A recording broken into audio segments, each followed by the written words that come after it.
तो चलिए शुरू करते हैं। इस कहानी में हम देखते हैं एक यंग थैनोस को टाइटन पर, एक योद्धा, और उसके पास है वो सेप्टर, वो चमकता हुआ राजदंड जिसे हम पहले क्या मानते थे कि चिटोरी ने दिया है, एक सिंपल माइंड कंट्रोल वेपन। हाँ, जो लोकी इस्तेमाल करता है बात। वही। पर इस कहानी के मुताबिक इसका असर बहुत पहले शुरू हो गया था। बिल्कुल, और यहीं पर माइंड स्टोन का जो सटल खेल है वो सामने आता है।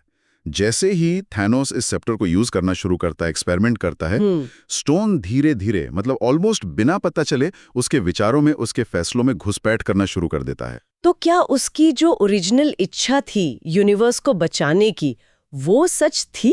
हो सकता है। मतलब इस थ्योरी के हिसाब से शायद उसकी शुरुआत की मंशा नेक हो, ब्रह्मांड को बचाना, लेकिन स्टोन के प्रभाव से वो जो तरीका है बचाने का, वो बिगड़ने लगता है, बदलने लगता है। हाँ, वो धीरे धीरे ट्विस्ट हो जाता है। ये सिर्फ एक सजेशन नहीं रहता, ये एक तरह का दिमाग पर कब्जा करने जैसा बन जाता है। तो मतलब ये आइडिया के सारे इन्फिनिटी स्टोन्स जमा करने हैं यूनिवर्स को बचाने के लिए, हाँ, क्या वो आइडिया भी स्टोन ने ही उसके दिमाग में डाला था? इस नजरिए के मुताबिक ऐसा ही लगता है कि स्टोन ही उसके मन में ये बात डालता है कि देखो, असली संतुलन के लिए, परम शक्ति के लिए सारे स्टोन्स चाहिए। अच्छा। और ये थैनोस को अपना ही जीनियस प्लान लगने लगता है, जबकि असल में ये बीज ये स्टोन ने बोया था। वो जो उसका तकिया कलाम था, संतुलन, उत्तम संतुलन, हाँ, परफेक्टली बैलेंस्ड, वो शायद यहीं से और ज्यादा मजबूत हुआ होगा, या शायद यहीं से पैदा ही हुआ। बिल्कुल हो सकता है ये स्टोन की ही आवाज हो जो उसके दिमाग में गूंज रही थी, जिसे उसने अपना मान लिया। अरे बाप रे, ये तो मतलब पूरी पिक्चर ही बदल देता है। हाँ, तो फिर इसका मतलब ये हुआ कि जो बड़ी घटनाएं हुई, जैसे लोकी का न्यूयॉर्क पर हमला या एवेंजर्स की वो शुरुआती लड़ाइयाँ, वो सब थैनोस की ग्रैंड स्ट्रैटेजी कम और माइंड स्टोन के लंबे खेल का हिस्सा ज्यादा। हाँ, या यही तो दिलचस्प मोड़ है।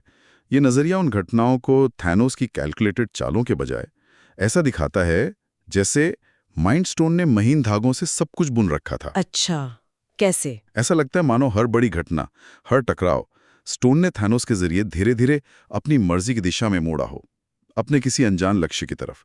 थैनोस बस एक जरिया था। वाह। और इस कहानी में एक इमोशनल एंगल भी है ना?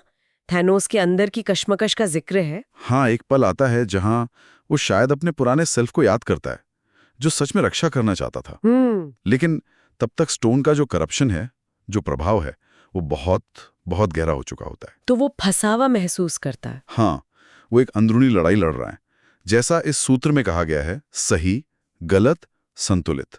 ये सवाल उसके दिमाग में घूम रहे हैं। ये उसे और ट्रैजिक बना देता है। बिल्कुल, क्या वो विलन है या खुद एक विक्टिम, स्टोन का विक्टिम? सोचने वाली बात है। और अंत में जो क्लाइमैक्स है कहानी का, स्नैप के बाद भी, जब आधी कायनात मिट चुकी है, हाँ, फोकस थैनोस पर नहीं रहता, फोकस जाता है उस सेप्टर के रत्न पर, माइंड स्टोन पर, जो धीरे से चमकता है। ओ, ये एक बहुत बड़ा हिंट है, इशारा कि शायद असली खेल खेलने वाला, असली कंट्रोलर थैनोस का भी था ही नहीं। तो इस पूरी बातचीत का निचोड़, इसका सार क्या निकलता है? सार यही है कि शायद मार्वल यूनिवर्स का सबसे बड़ा विलन, जिसे हम अल्टीमेट मास्टरमाइंड समझते थे, वो अपनी डेस्टिनी खुद नहीं चुन रहा था, बल्कि शायद डेस्टिनी ने, या कहें कि माइंडस्टोन ने, उसकी एम्बिशन को, उसके दिमाग को चुन लिया था अपने मकसद के लिए, उसे इस्तेमाल किया। हाँ, एक तरह से।